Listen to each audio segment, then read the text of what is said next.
Hi, everyone. Thank you for tuning in to our Shreve Memorial Library virtual YA book club. Tonight, we are talking about Almost American Girl with Lynn and Kayvion from our North Shreveport branch. So without further ado, we'll get this conversation started. Okay, so I guess I'll start. I have a copy of the book, Almost American Girl. It's a graphic novel. It's a YA graphic novel, but it's also a memoir.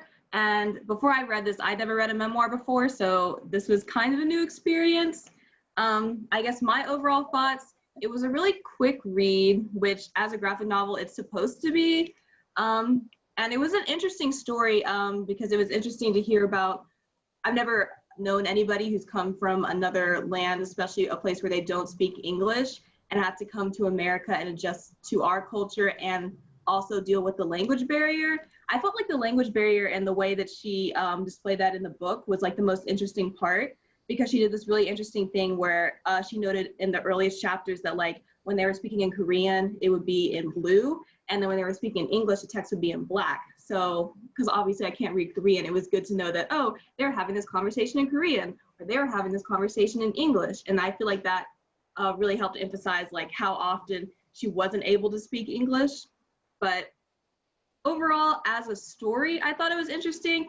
As a graphic novel, I've definitely read a lot stronger, but I definitely liked it a lot better than our last book.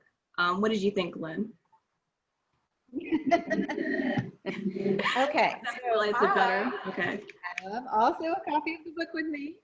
I really liked it, and even though I have read a lot of memoirs, I have never read a graphic novel before. So wow. This was my first graphic novel.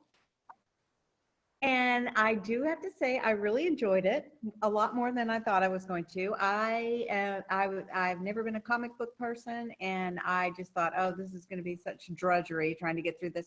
It really wasn't. It was really good. And I also liked the way that she used the graphics to portray the feelings and the frustration that she was feeling with the language barrier also. I thought that was the most interesting part too. I also like the way that she used scribbly lines instead of words when she in some of the language barrier problem. So where she would say, "It is time to go to the," and then it would be a squiggly line, and it was so valuable. It was such an eye opener to. It made you really feel like you could understand how it is to have this terrible language barrier where you cannot understand what people are talking about. In fact, if I could find a page where it had that on there, hold it up and show it, because it was really well done. Yeah.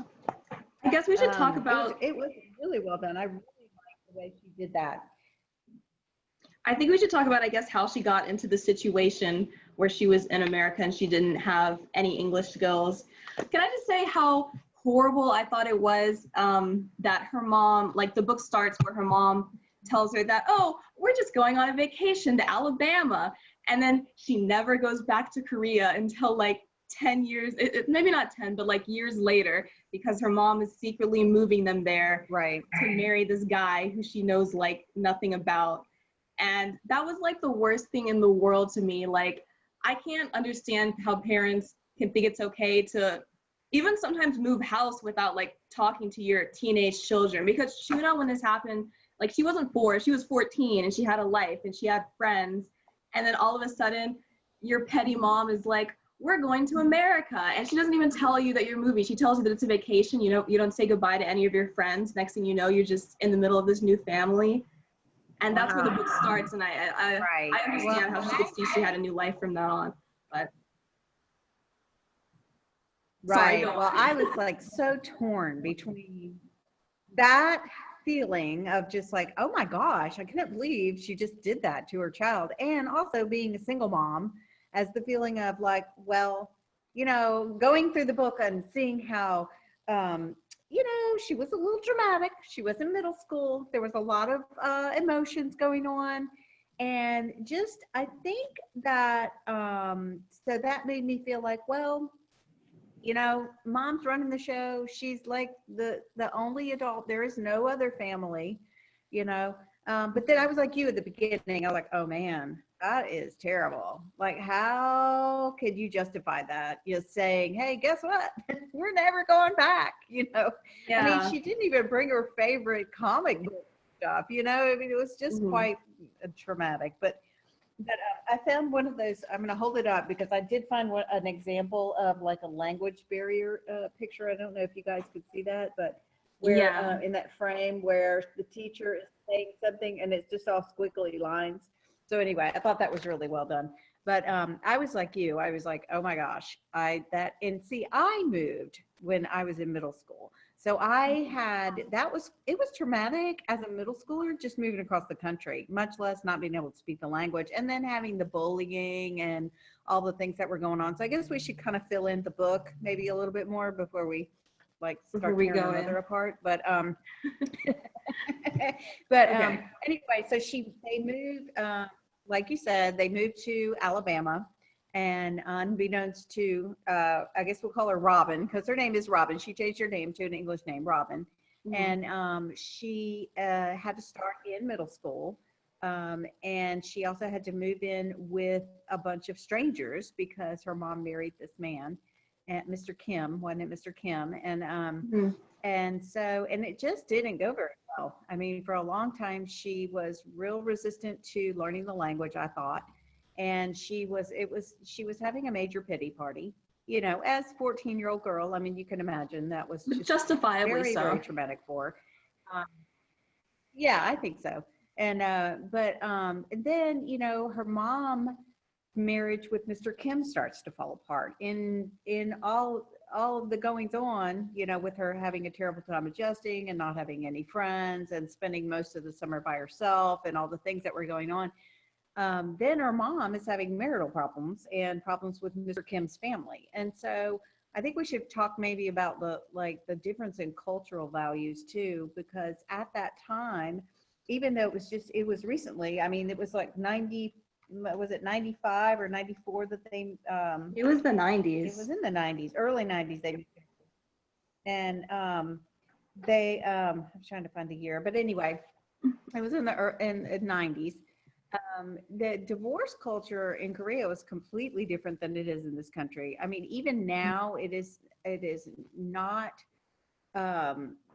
well received for someone to be a single mom and for kids not to have a father figure or a father in their life. And so I think as the book goes on, it kind of becomes revealed that I noted on page 150, because I made a note of it, because I think it was kind of a one-sided, of course, as a memoir, it's going to be one-sided because it's her story, but it is really the story of her and her mother and their ongoing relationship and all of the things that they went through. But she says, I made a note, page 150, she talks about, it says right up in the beginning of the frame, it says, once I opened my eyes, I saw the judgment and prejudice everywhere. So it was kind of like she was she was a normal girl and she had a lot of friends and everything. But as she got older, she started to realize how much prejudice there was and the judgment that she and her mother were facing in Korea with her mom being single. And that she had been bullied as a young child by that teacher in Korea, and that I guess maybe it influenced her mother's decision to move like that, to think that she could give her a much better life in America and not be so put in a box, as she was over there. Anyway, so I thought that was interesting how she did that. And I also thought graphically it was interesting. I don't even know if that's the right term, but how visually. She did all of, I'm going to hold this up because I know it was really cool though, because I've never read a graphic novel before. So I'm like, cool, look at this. Okay, so look at these pictures. But the way she did everything in that sepia tone, like it was like the going back in time, and it was the different colors of the the past life and everything. That was cool. She did a good job on that. I like that too. But and then how after she was having marital troubles with Mr. Kim, they up and moved to Virginia in the end. Again, yeah. And they did kind of the same thing. except for the daughter was in on it. So they were obviously the trip to Virginia was for the best though, because I thought that from starting to read the book that slowly she was going to adapt to Alabama and everything was going to turn out better, even though for like halfway through the book, her life in Alabama was absolutely awful. But no, they just ducked out of there and moved to Virginia, and things didn't seem to get that much better at all. She got a few friends in Alabama, but her life didn't seem to get like drastically decent again until they left there. And I guess that was because in Alabama, she talked about how she was still kind of surrounded by the Korean culture because they were living with her stepfather's new family, and there was a lot of pressure on her mom. Then they say that they didn't want her to open up a shop there. She was just supposed to support her husband, and they wanted her to move out to LA because he moved to LA. So right, and she didn't want to move her to LA, and she even, but the mom, I have to give it to the mom though, because she did go out to LA. She left her there. She went to LA. She spent 2 weeks out there with him or something, trying to figure out where he was living and what kind of business and all the things. And come to find out, his business was not doing well, and he lived in a horrible neighborhood, and there were no good schools for the girls to go to. She and her stepsister that was already living out there with them to go to, and all of the things were not looking up. Plus, she was already on the marital rocks with him. So, good decision by mom. Yay, mom, get out of that and go. But just in the cultural difference in our country, just between where she was living in Alabama and in Virginia, I think deserves some conversation too, because I actually moved the opposite. I moved from a northeastern state to a southern state. And when I was that age, and let me tell you, there's a big cultural difference. Where I lived in the Northeast, there were a lot of different cultures and a lot of different races, and it was just super eclectic because there wasn't just like the dominate race. And then maybe she said she was the only Korean girl like in her class or whatever when she was in Alabama. She got up there and she realized there was a whole group of people that spoke Korean and from Korea and had all of those values that things that she was used to and things that she was comfortable with. But there was a lot of, when she went to the English as a second language class, they didn't offer that in Alabama. There was no such class, and then when she moved to Virginia, that's where she started meeting her friends, some of the people, and she started getting, I think, as the first time she actually started getting a life, is when she went to that class and realized, hey, I'm not different in this class. We're all a bunch of people that are speaking English as a second language, and getting to know how to live in this country. So I thought that was a pretty good.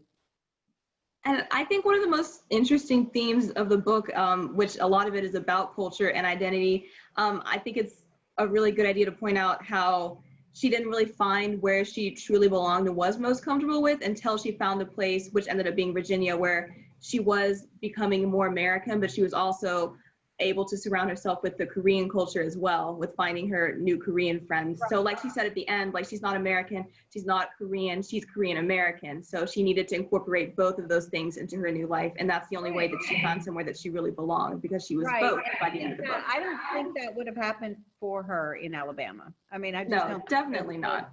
Well, and even though she was living with the in-laws, her and her step family and everything, they were not, there was, a lot, even one of them, the one stepsister, whatever, was bullying her. She was horrible. It absolutely was awful. And so, they were not taking care of her. She didn't feel like she belonged there. It was not a sense of home and belonging. And I think that's what was totally missing from that whole, that could have been a different situation, I guess, for her had that family been really loving, and really, really accepting of them. But I don't think they ever were. And when they got to Virginia, I just felt like, always like a relief, when you're reading the book and they were like, oh, they moved, they got out of there, Yes. They were just miserable there, but then, and then when she finally started talking to the group of Korean kids that were in her high school, And she realized, well, oh, they didn't even know I was Korean. Like, Yeah, they thought I was Chinese. Wow.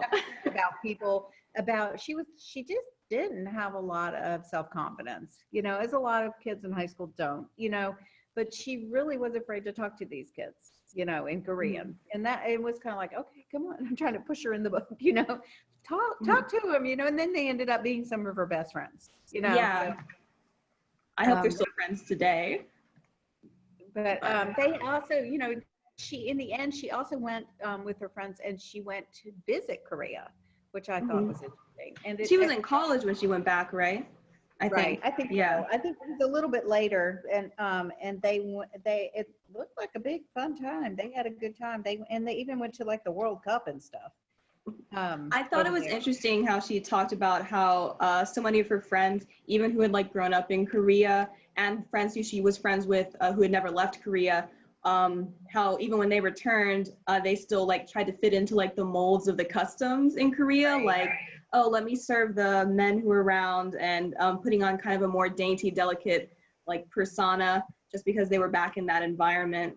And I thought it was interesting that she's definitely grown as a person because she wasn't shy enough that she just did that anymore. She, at least the way she told it, she was the only one who was sticking firm to like the new kind of American, bolder, non-Korean way that she was born, and like, I'm not going to adhere to these cultural customs. That was funny too, and I noticed that too when they were somewhere, and this boy said, my drink is empty or something, and the one girl said, oh yes, I'll get it for you, and then oh yes, and then she thought, and her little thought bubble was, what the heck, why is she, why is she? And then he asked her, he says, Robin, my glass is empty, and she says, you've got hands, pour it yourself. So that was great. I love that. She thought, okay, she's come full circle.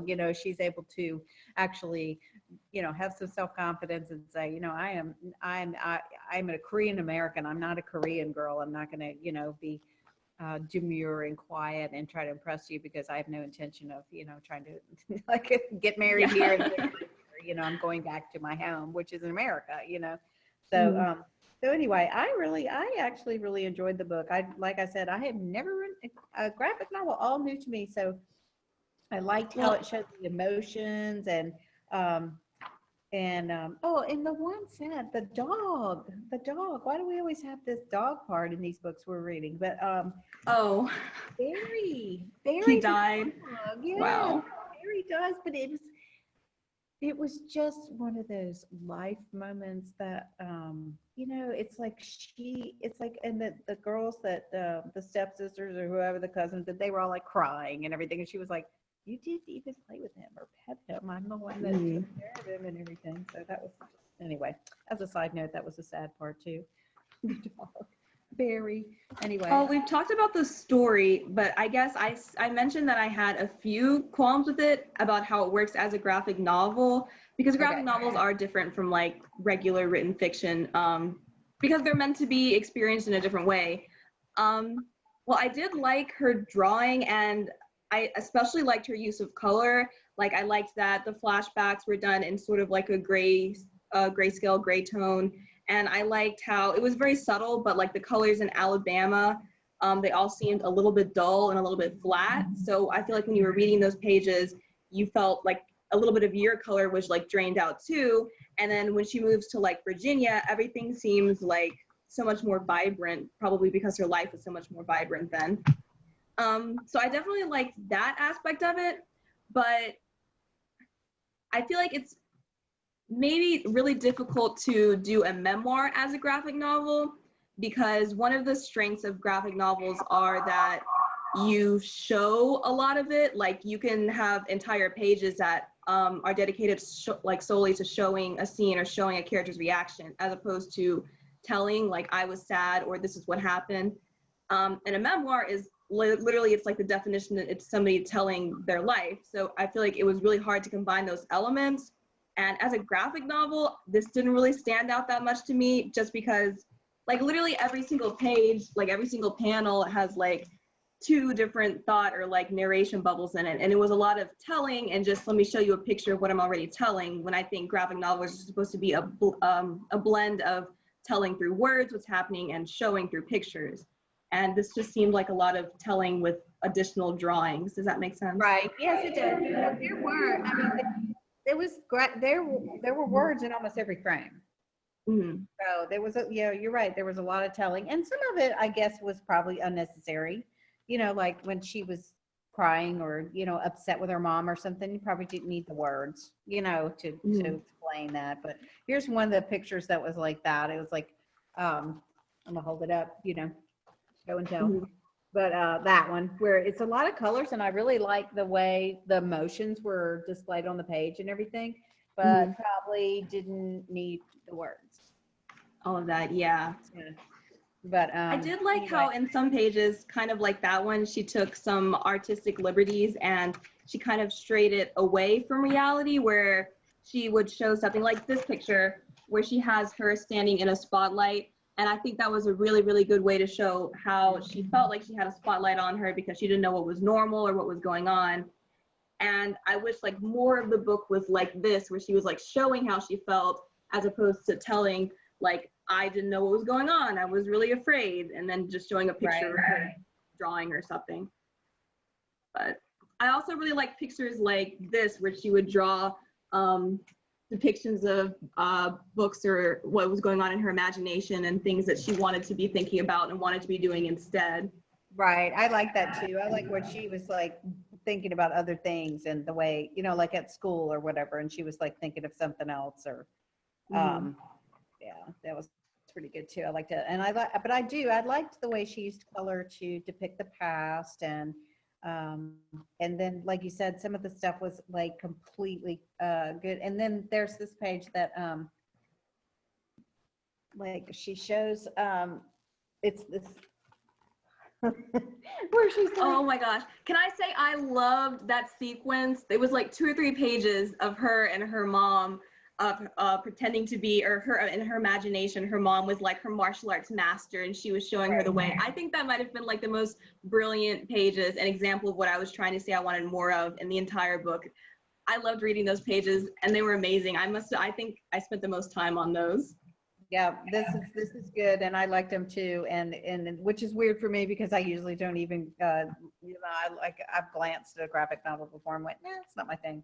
But yeah, where she's like, it's all in her head, but she's like, I've leveled up, Yes. yeah. Love it. So, yeah, that was pretty good, and but I really, and I'm telling you, it took some courage for her to write this though, because as an author, because her mom's still living. I mean, as far as I know today, and so, and I did read in the end where she had, her mom said, well, I don't mind if you, write, but just don't put me in it, and she was like, it's kind of about you, Yeah, you are the story. Right. So but that was kind of that took a lot of courage, because basically her mom's her only family, so that could have been a hurtful thing, but I thought it was pretty good. I enjoyed it, and she is I don't think she has she's got a couple of other things that she's done. But when I was Googling her name, she's got a comic recipe book called Cook Korean, and it looks really interesting. So I was looking at a couple of pages, I guess it was on the internet or whatever, and it was, it's a graphic cookbook. So, oh, wow, that's interesting. So we're going to have to get a hold of that in the library because it was all about how to cook Korean food. And it was really, and it talk about bright colors. It had a lot of bright visuals, and anyway, so we're gonna have to check that out too, because it looked interesting. Who knew I've never even heard of such a graphic cookbook. Anyway, but so kudos to Robin Ha, because she I mean, apparently she's a well-adjusted Korean American now. Exactly. Yeah. I hope she's very happy. One of the things that, and I don't know, for her, as her memoir about her story and her mom, she didn't put a lot of emphasis on the what all it took to be to get their citizenship. And so, and I thought that was kind of a little bit of a, I don't know, I was just looking forward to reading about that part. You know, like as the story was going on, I was like, oh wow, I wonder if it was a big deal for them to get their citizenship. And she just kind of like, you know, kind of glanced over that. I think it maybe one or two frames she talked about them. At the same time, though, I'm sure like she was 14 at the time, so it was probably something that she wasn't very concerned with or didn't have a lot of involvement in. Right. But, you know, but she had to have some involvement in it because, you know, she wasn't born here. So, you know, they did have to go through the process. But anyway, that was the only thing about that I just kind of thought, oh, well, maybe she could have at least devoted like a page, you know, to how that happened. Yeah, that process, because that was pretty important, you know. But anyway, I thought it was really good. I mean, I liked it. I'd say at least a thumb up and a thumb and a half. Yes, you know? I give it a thumb and a half, maybe a thumb and 3/4. So Yeah, so I definitely recommend. Anybody who wants to check it out should go check it out. I'll be returning my copy soon, I promise. So I will be returning mine today. So you can, you can check it out. And I think we may have to order that cookbook because that looked pretty interesting too. nice. Anyway, all right. Well, I really appreciate the two of you sharing your thoughts on Almost American Girl. And if there's any last thoughts you guys have for the book, we can kind of wrap it up. So anything else you want to add to the discussion? Well, I think it was definitely worth a read. So especially if you're like me and you have never ventured into this genre of graphic novels, this is a great one to start with, especially if you're an older reader like I am and you just have never been a comic reader or whatever. You might want to start with this because it was very well done, and you might give it a try. You might enjoy it. Awesome. I concur, and I think it's also a great read for anybody who is looking to empathize with maybe anybody they know who's just coming into the American culture and is trying to understand the different kind of struggles and how difficult that can be. So A+, check it out. That's my rec. Well, thank you guys so much for being part of our virtual YA book club, and everyone tune in for our next book club and see what we'll be reading next. Thank you. Bye.